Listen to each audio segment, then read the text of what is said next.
사도 바울의 인생을 우리는 잘 압니다.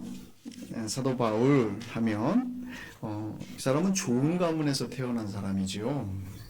좋은 가문에서 태어나서 훌륭하신 부모님 밑에서 부유하게 자랐고, 지금으로 치면 명문대학을 졸업한 사람입니다. 그 유대적인 배경 아래서, 부모의 배경 아래서 무엇이 부족하지 않을 정도로 잘 자란 가말리엘의 가문에 있던 사람이었습니다. 이 유대적인 배경 아래에 있을 때 이 사도 바울이 예수님을 극렬하게 반대했던 것 같습니다. 스데반이 죽을 때에, 스데반을 돌로 쳐 죽일 때에 그 사형하는 그 자리에서 자기가 증인이 되어 주겠다 하는 행동까지, 옷을 맡아주는 증인이 되어 행동했던 것까지 생각하면 정말 극렬하게 예수님을 싫어했던 사람인 것 같습니다. 이 사람이 하나님의 택하심, 예수님의 택하심을 따라서 부름받고 하나님의 종으로 살기 시작합니다. 이전에는 좋은 조건 안에, 좋은 환경 아래 앞이 창창한 잘 나가는 인생을 살던 사람이, 예수 그리스도를 핍박하던 자리에 살던 사람이 예수 그리스도를 위하여 고난받는 자리에 사는 사람이 되었습니다. 예수 그리스도의 종으로 예수 그리스도를 위하여 사는 삶을 시작함과 동시에 그는 좋은 가문과 좋은 배움의 학문과 그래서 얻을 수 있는 명성을 다 잃어버렸을 뿐만 아니라 매맞고 굶주리며 감옥에 갇히고 죽을 고생을 하는 인생으로 바뀌었습니다. 사도 바울에게 무엇 하나 쉬운 것이 없는 인생이 된 것이죠. 여러분이 경험하는 것처럼 따뜻한 포근한 침대에 한잠 누워서 자며 야, 인생이란 이렇게 즐거운 것이야 하는 이 모든 것도 사도 바울에게는 거리가 먼 것이 되어 버렸습니다. 유리하고 방황하며 떠도는 인생을 살게 되었죠. 마치 어려움 속에서 죽임을 당하는 사람, 당연히 그냥 죽어도 그냥 죽을 사람 정도로 여겨지며 사는 인생이 되었습니다. 한 사람의 인생으로 볼 때에 그는 좋게 시작한 사람입니다. 아주 훌륭할 수 있는 자리에까지 그냥 그대로만 가면 인생 뭐 하나 아쉬운 거 없이 잘 살 수 있는 그런 위치에 있는 사람이었습니다.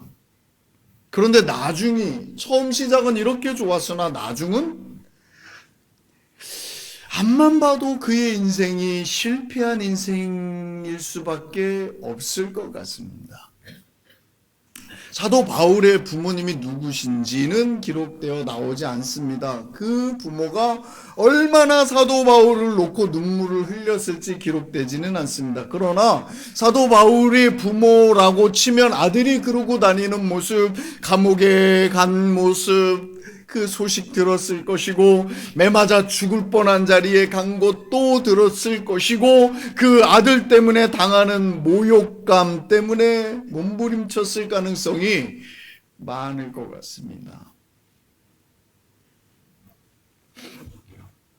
부모 입장에서 보면 너는 충분히 성공할 수 있는 자리에, 너는 충분히 즐길 수 있는 자리에 내가 너를 키웠건만 그냥 그대로만 있지 왜 그렇게 인생을 실패하는 자리로 가느냐 하고 말할 수 있고 걱정하는 말들을 던졌을 것 같습니다. 사도 바울의 인생은 전반전과 후반전으로 나눈다면 전반전은 전반전은 완전히 성공한 인생일 거고 후반전은 완전히 망친 인생이다라고 판단해 볼 수 있을 것 같습니다. 살아온 생애가 평탄하지 않은 것 때문에 이런 말을 합니다. 사도 바울의 사는 모습을, 사도 바울이 살았던 모습을 보면 아무리 봐도 성공했다라고 말할 수가 없는 거죠. 우리는 크리스찬이고 우리는 교회에 있기 때문에 사도 바울 하면 훌륭하신 분, 그리스도를 위하여 목숨을 바치신 분, 그분 따라가야지 하는 생각이 들지만 세상의 눈으로 한번 보십시오. 이 망한 사람입니다. 실패한 사람입니다. 그런데 이 실패한 사람이라고 말하는, 그렇게 불림받을 만한 당연한 사도 바울의 입에서 감사가 나오고 있습니다. 일반적으로 감사한다 하는 것은 어떤 것에 대해서 고마움을 표현하는 것입니다. 최소한 평안하다, 그래서 감사하다라는 말을 할 수 있는 것입니다. 원하던 일이 이루어졌을 때 감사하다라는 말을 할 수 있을 것입니다. 좋은 일이 일어나서 아이고야 좋다 이러면서 감사한다는 게 우리가 일반적으로 생각하는 감사입니다. 어떻게 매 맞아서 죽을 자리에 갔는데 돌에 맞아서, 여러분 돌에 맞는 건 진짜 아픕니다. 돌에 맞아서 죽을 것 같은 고통 속에 빠졌는데 그 자리에서 감사한 고백을 할 수 있을까요? 이 사람이 제정신인가 싶을 정도의 감사를 하고 있습니다. 인생으로 쳐도 실패한 인생같이 보입니다. 그런데 실패한 인생인 것 같은데 그 실패한 자리에 가서 감사를 하고 있습니다. 무엇이 이 바울의 입술에 감사가 나올 수 있게 만들었을까요? 이 바울 마음 안에 무엇이 있었기 때문에 이런 감사를 할 수 있었을까요? 빌립보서 6장 7절 말씀 한번 찾아보시겠습니다. 빌립보서 4장 6절 7절 말씀입니다. 빌립보서, 골로새서 앞입니다. 조금만 넘기시면 빌립보서가 나옵니다. 4장 6절 7절, 빌립보서 4장입니다. 6절 7절, 6절 7절 같이 읽을까요? 아무것도 염려하지 말고 다만 모든 일에 기도와 간구로 너희 구할 것을 감사함으로 하나님께 아뢰라. 그리하며 모든 지각에 뛰어난 하나님의 평강이 그리스도 예수 안에서 너희 마음과 생각을 지키시리라. 이렇게 말씀하십니다.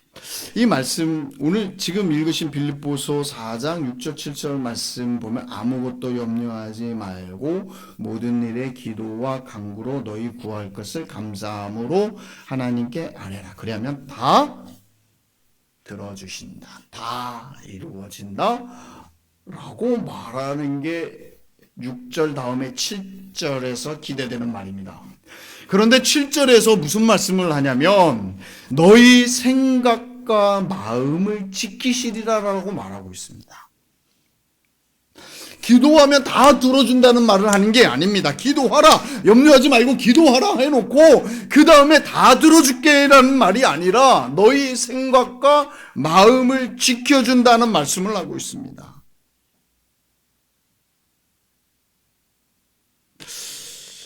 너희 생각은 무엇이고 너희의 마음은 무엇일까요? 우리의 마음을 사도 바울의 마음을 지켜주시고 사도 바울의 생각을 지켜주신다는 건 이것은 무엇일까요? 사도 바울이 지금 빌립보 교인들에게 하나님께서 너희 마음을 지켜주시고 너희의 생각을 지켜주신다는 말은 무엇일까요? 그리고 또 이 말씀을 읽는 우리들에게 하시는 너희 마음과 너희 생각을 지켜주신다고 하시는 이 말씀에 마음과 생각, 무엇을 지켜주시는 거죠? 무슨 생각을, 무슨 마음을 지켜주신다고 하시는 걸까요?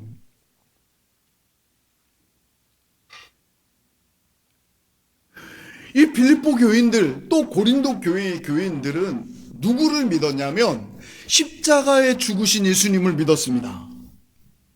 십자가에 죽은 예수님이라는 건 당대에 어떤 거예요? 사형수예요.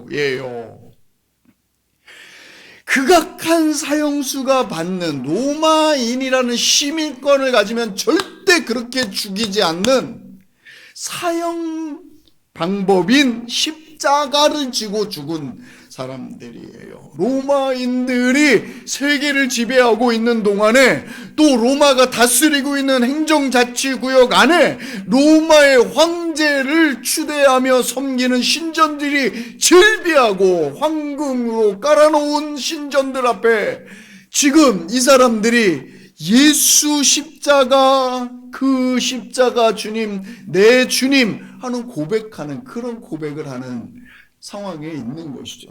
한번 생각해 보십시오. 예수를 믿는다, 황제가 나의 신이다라는 고백을 안 하고 예수님이 나의 왕이십니다, 나의 주님이십니다 고백하면 이 사회에서는 주류라고 비주류라고 구별될 만큼 소외될 사람들인 것입니다.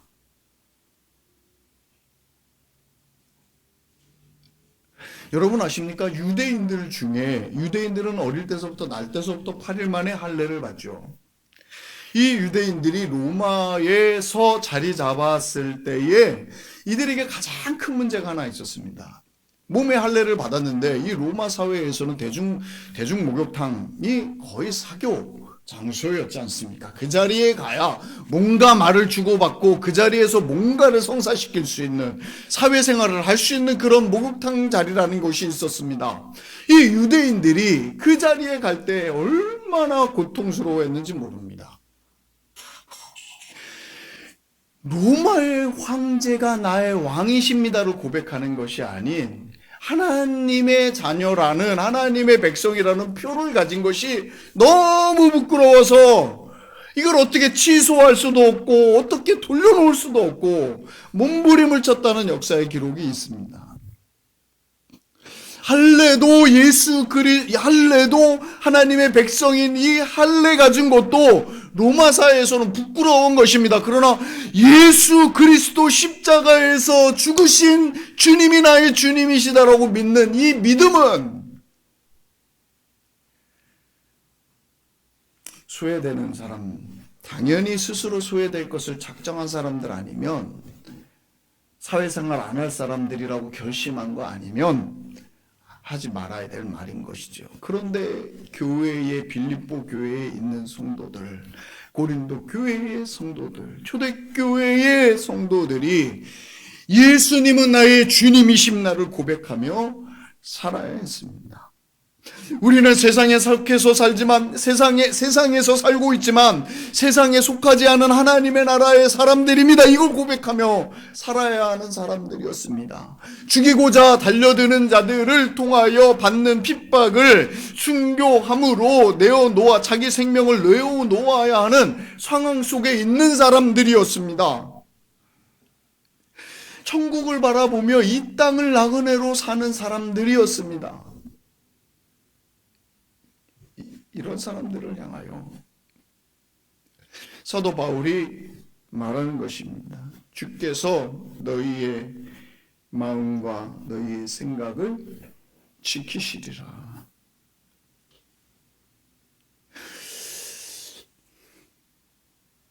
요한복음 말씀 한번 보시겠습니다. 요한복음 17장. 요한복음 조금 앞으로 갑니다. 요한복음 17장.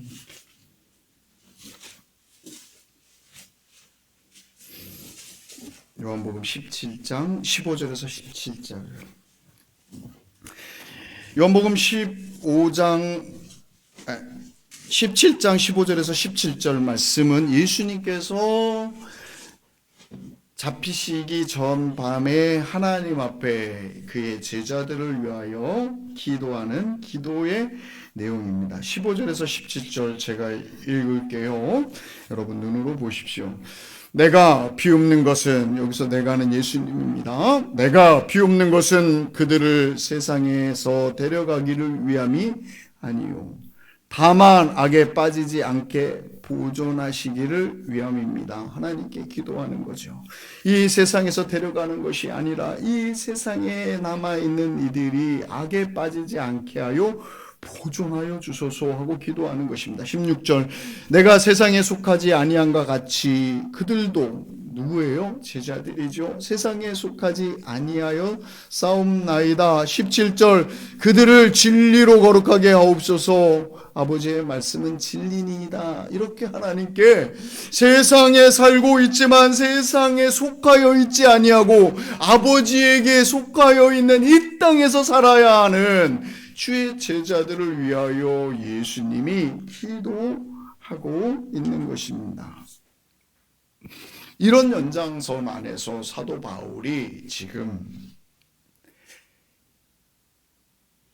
너희의 생각과 마음을 누가 지켜주신다고 말해요? 하나님께서 지켜주신다라고 말씀하시는 것입니다. 사도 바울이 인생을 다 멋있게 살 인생을 다 버리고 그것을 변처럼 아주 그냥 쓰레기처럼 여기고 정말 예수 그리스도의 십자가만이 나에게 소중한 것입니다. 그 십자가 외에는 아무것도 내가 소중한 것으로 여기지 아니하겠습니다 하는 그런 인생을 살기 시작했습니다. 주 예수보다 더 귀한 것 내 인생이 없습니다 라고 고백하며 다 버리고 살았습니다. 그 버리고 삶에 고난이 있었던 것이죠. 그 고난의 삶 속에 사도 바울이 우리의 생각과 마음을 지켜주실 하나님이 계셔서 나는 하나님께 감사한다 라고 고백하는 것입니다. 우리가 살면서 겪게 되는 많은 어려움이 사실 있습니다. 염려들이 많습니다. 어떤 일이 벌어질지, 내일 눈 뜨면 어떤 일이 벌어질지 불안한 때가 많지요. 내일 우리에게 어떤 불행이 갑자기 닥쳐올지 우리는 모릅니다. 우리가 만나는 이 현실 속에서 하나님께서 이런 외적인 모든 조건을 뛰어넘는 우리에게 갑자기 닥칠 불행 속에서도 우리 마음 속에 평안을 주시겠다 약속하고 계십니다. 고통과 아픔을 이겨낼 수 있는 자리에 갈 수 있도록 인도해 주시겠다라고 말씀하고 계십니다. 보초를 서는 것처럼요. 아무리 고난과 어려움과 절망과 낙심이 우리 가운데 없을지라도 우리 하나님이 군인 되어서 보초 서시는 것처럼 우리 앞에서 막아주시고 평안한 자리에 두시겠다 하는 약속이 우리에게 주어져 있는 것입니다.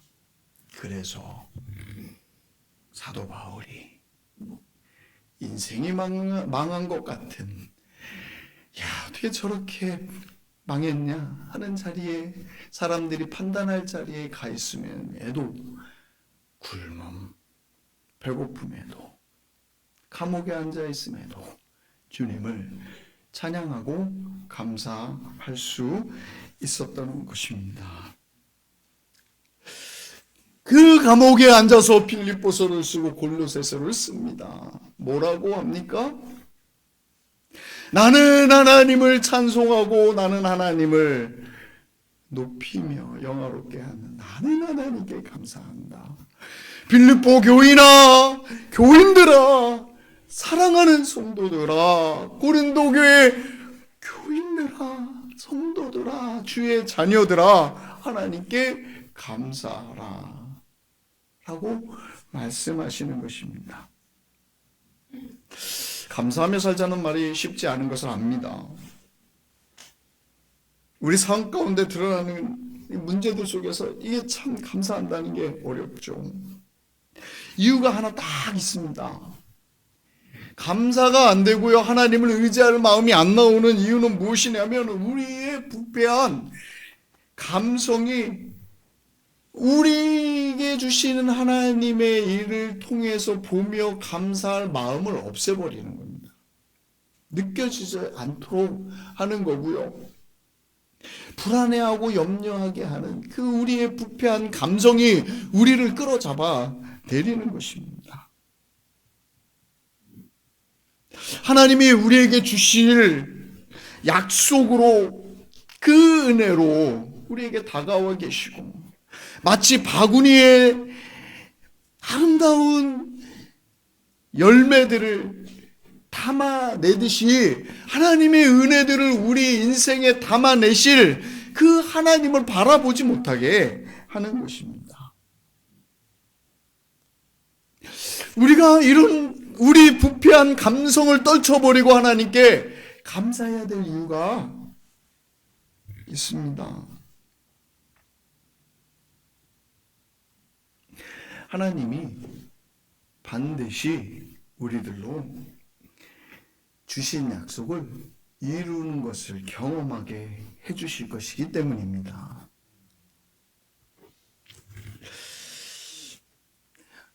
언제 그 일 이루어주셔요? 하나님 언제요? 이렇게 기다렸는데요. 되기는 되나요? 나를 좀 봐주시기는 하는 거예요. 하나님 일하신다며 일하시는 건가요 도대체?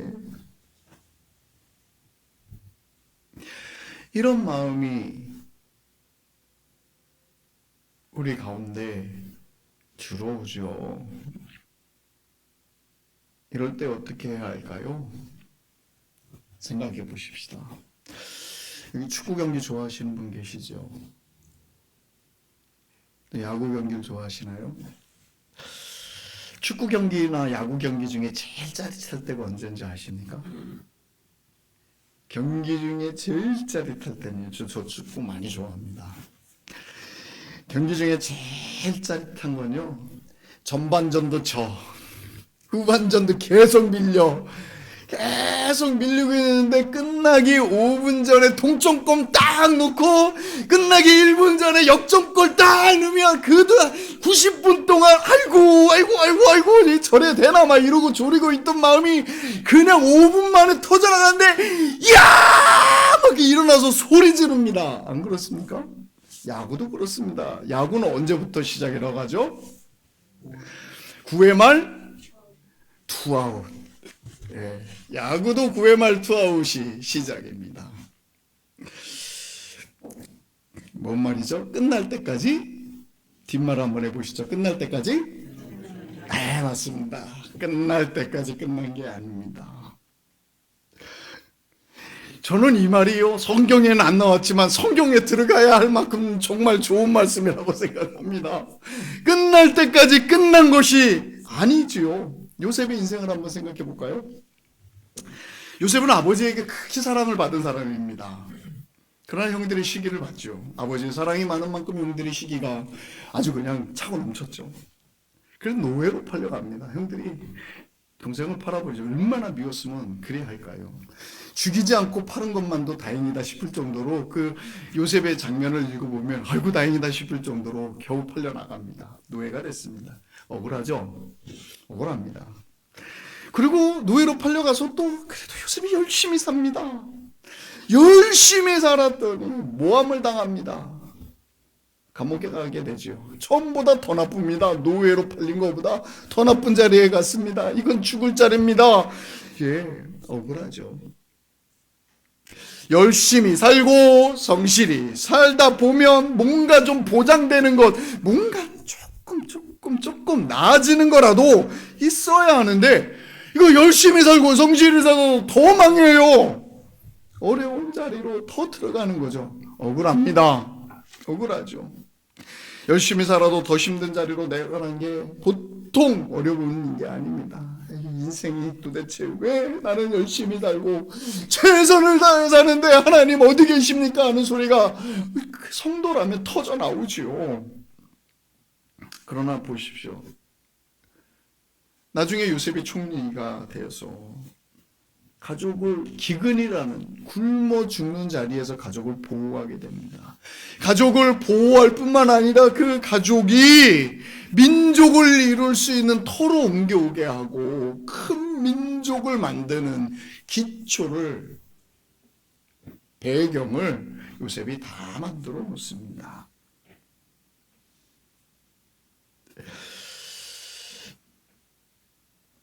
끝나도 끝난 것이 아니죠. 조금 더 볼까요? 요셉이 죽은 후에 요셉을 알지 못하는 왕조가 일어났다고 합니다. 요셉을 알지 못하는 왕조가 일어나지 않고 계속 요셉을 알던 왕조가 이어졌으면 요셉의 자녀들인 요셉의 민족인 이스라엘 백성들이 노예가 되지는 않았을 것입니다. 적어도 그 나라의 시민 정도로 인정받았을 것입니다. 또 왕성한 번식, 이렇게 하면 안 되죠. 번성으로 말미암아 큰 영향력을 나라에 미쳤을 것입니다. 그러나 왕조가 바뀌면서 요셉을 알지 못하던 왕조가 세워져서 결국 어떻게 됩니까? 한 민족인 전부가 다 노예가 돼버립니다. 애도 못 낳는 자리에까지 갑니다. 너무 자녀를 잘 낳으니까 못 낳게 남자아이들은 다 죽여라. 그러니까 멸족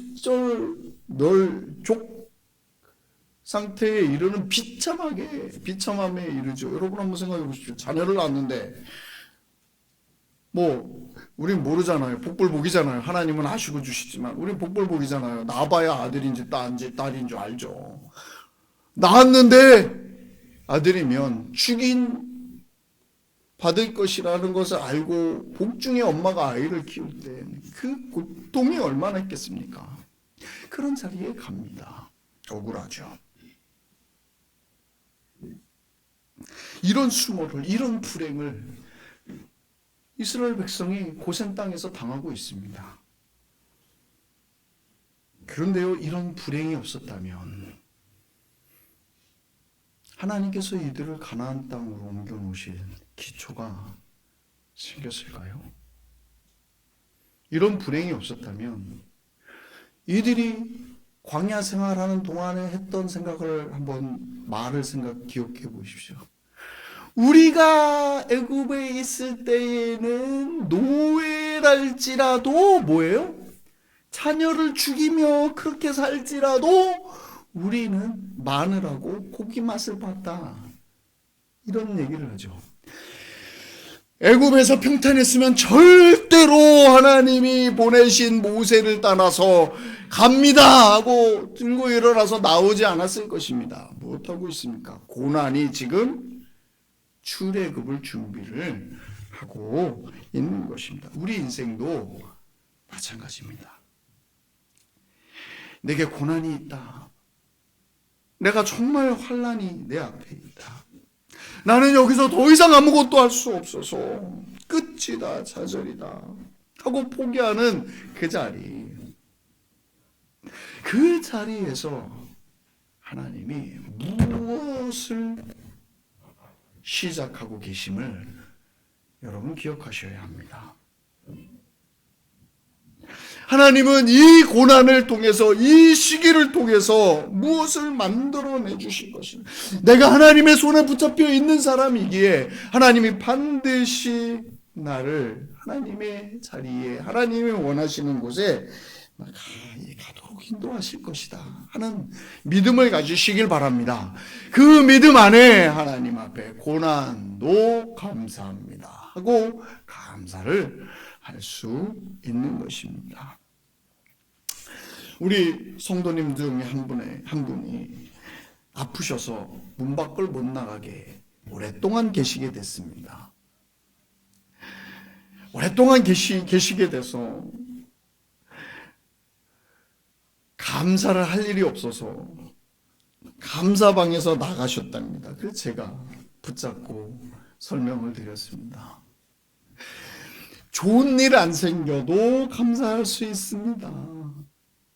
가만히 집안에 계셔도 감사할 수 있습니다. 왜 감사를 내려놓으십니까?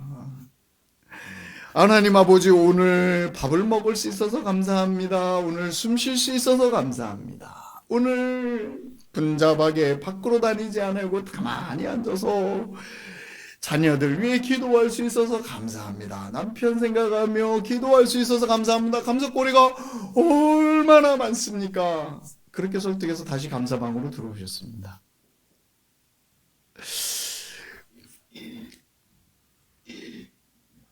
문제가 있어서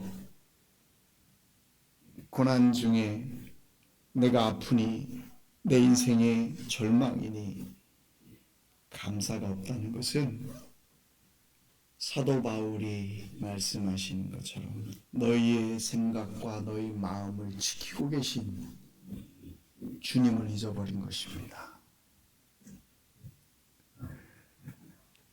어떤 환경 속에서도 끝날 때까지 끝나지 않은 이 상황 속에 주님이 내 인생 속에 일하고 계심을 여러분 기억하셔야 합니다. 간단하게 예를 하나 들을까요? 우리 둘째 아들이 군대를 갔습니다. 군대 갔는데 막 훈련병 때서부터 아주 그냥 잘하고 있다는 얘기 들어서 그래, 그러면 너의 자질을 가지고는 좋은 데 갈 수 있을 것이야. 우리 서로 그렇게 말하며 서로 얘기했습니다. 자대 배치를 받을 때 보니까 정말 좋은 찬스가 나서 청와대를 경호하는 부대로 이렇게 갈 수 있을 것 같아서 너무 좋아서 기대를 하면서 그렇지, 하나님이 널 돌보신다 막 자기도 하나님이 날 거기를 인도해 주신 막 이런 생각을 했을 것입니다. 그런데 거기 면접 보러 가는 그날 다른 놈이 가버리고 자기는 쏙 빠져갖고 예하 부대 아주 그냥 이렇게 전방부대 예하 부대로 쑥 들어가게 되는 것 같더니 이 친구가 수색대를 훅 지원해 버렸습니다. 수색대 갔습니다. 딴 데 나가도 수색대는 가지 마라 그랬더니 수색대를 가버렸습니다. 그리고는 너 예배 드려야지 그랬더니 여기 예배도 드리기 힘들기도 하고 나 하나님 이제 뭐 이러고 얼버무리고 말을 안 합니다. 이제 실망한 거죠. 근데 보십시오. 윤석열 대통령께서 청와대를 용산으로 옮겼습니다. 청와대로 옮겨서 그 경호하던 부대가 다 따라갔는데요. 지금 컨테이너에서 자고 있습니다.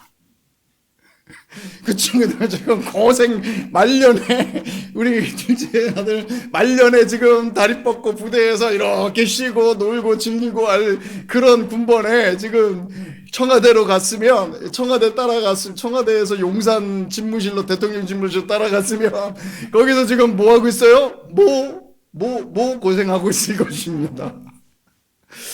인생은요 끝까지 가봐야 합니다. 할렐루야. 어떻게 변할지 모릅니다. 고난의 자리에 간 그 자리가 복의 자리가 될 줄을 누가 압니까? 사랑하는 성도 여러분, 하나님이 여러분에게 주시는 환난, 여러분 하나님이 주시지 않은 것 같은 이 환난 속에서도 하나님은 여러분 가슴에 지금 무엇을 담고 있습니까? 하나님의 나라를 담고 계십니다. 하나님의 나라를 여러분과 함께 이루어가고 계십니다. 지치지 마시고 주님을 바라보며 하나님께 감사할 수 있는 성도들이 되시기를 간절히 바랍니다.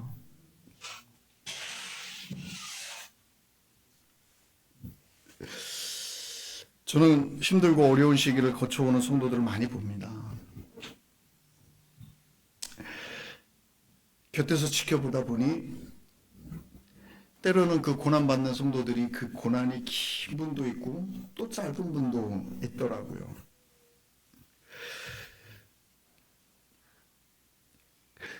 길든 짧든 간에 그 터널을 지나는 분들이 하나같이 고백했던 것이 저는 기억됩니다. 하나님이 내 인생 중에 계시지 않았으면 저는 이 고난을 어떻게 지냈을 줄 모르겠습니다 하는 고백들을 합니다. 하나님께서 나를 붙잡아 주시지 않으셨으면 내가 어떻게 여기를 건너갔을 줄을 모르겠습니다 라는 고백을 합니다. 이 말인 거죠. 하나님 때문에 버텼습니다. 하나님으로 인해서 버텼습니다. 하나님께 감사합니다. 이게 어찌 입에 발린 가짜의 말이겠습니까? 입에 발린 말이 아닌 참 고백이 하나님 앞에 드려지는 것이죠. 하나님께서 주시는 평강이 뭔지 알겠습니다 라는 말을 합니다. 고난 중에도 보이는 하나님의 은혜를 경험하는 자리에 자기가 가 있었다 하는 말을 하는 것입니다.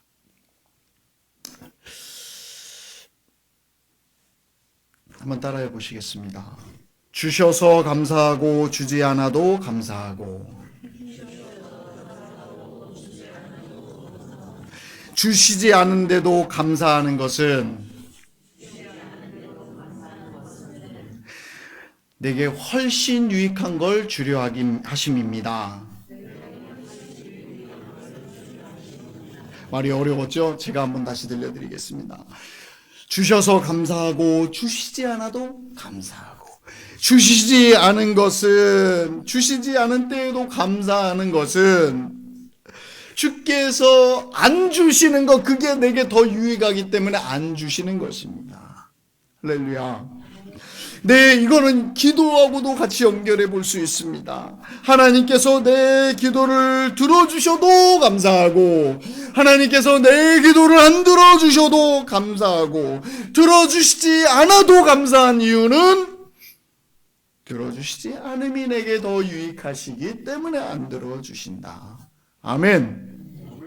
이런 믿음으로 하나님 앞에 사시는 여러분 되시길 바랍니다. 왜 안 들어주시는가? 왜 하나님이 왜 안 들어주시는가? 안 들어주시는 것이 내게 더 유익한 이유는 뭘까라고, 주님 무엇입니까? 라고 주님 앞에 나아가서 주님 앞에서 세밀한 음성, 주님이 다가오셔서 마음을 만지시면서 말씀하시는 음성을 들으시며 신앙하는 여러분들이 되기를 바랍니다. 믿음을 가지고 믿음의 자리를 지켜나가시며 고난 중에 있어도 감사를 하나님 앞에 놓치지 않고 생각과 마음을 지키시는 주님과 함께 사시는 여러분 되시길 바랍니다. 기도하겠습니다. 제가 기도합니다. 주님, 그러나 우리에게 감사가 쉽지 않다는 것을 고백합니다. 감사하기 위해서 우리가 싸워야 할 것이 많습니다. 주저앉아서 이제는 더 못 갑니다. 이제는 그냥 울고 싶어요. 할 일들이 우리 앞에 많이 있습니다. 그러나 이 자리에서 우리에게 은혜 부어 주시는 것을, 또 우리 인생 중에 하나님의 은혜를 담고 계신 것을 믿으며 한 걸음 한 걸음 주님 앞에 살겠습니다. 하나님, 지금도 우리를 붙잡고 계시고 우리 마음을 지키시고 생각을 지키시는 것에 감사합니다. 승리의 그 자리에 가기까지 주님이 원하시는 놀랍고 우리가 이해할 수 없는 영광의 일들이 일어나기까지 주님을 의지하며 오늘 하루 주님 앞에 살렵니다. 내일 일을 염려하지 말라 하신 말씀대로 오늘 안에서 최선을 다하며 주님을 섬깁니다. 인도하여 주시옵소서. 예수님의 이름으로 기도합니다. 아멘.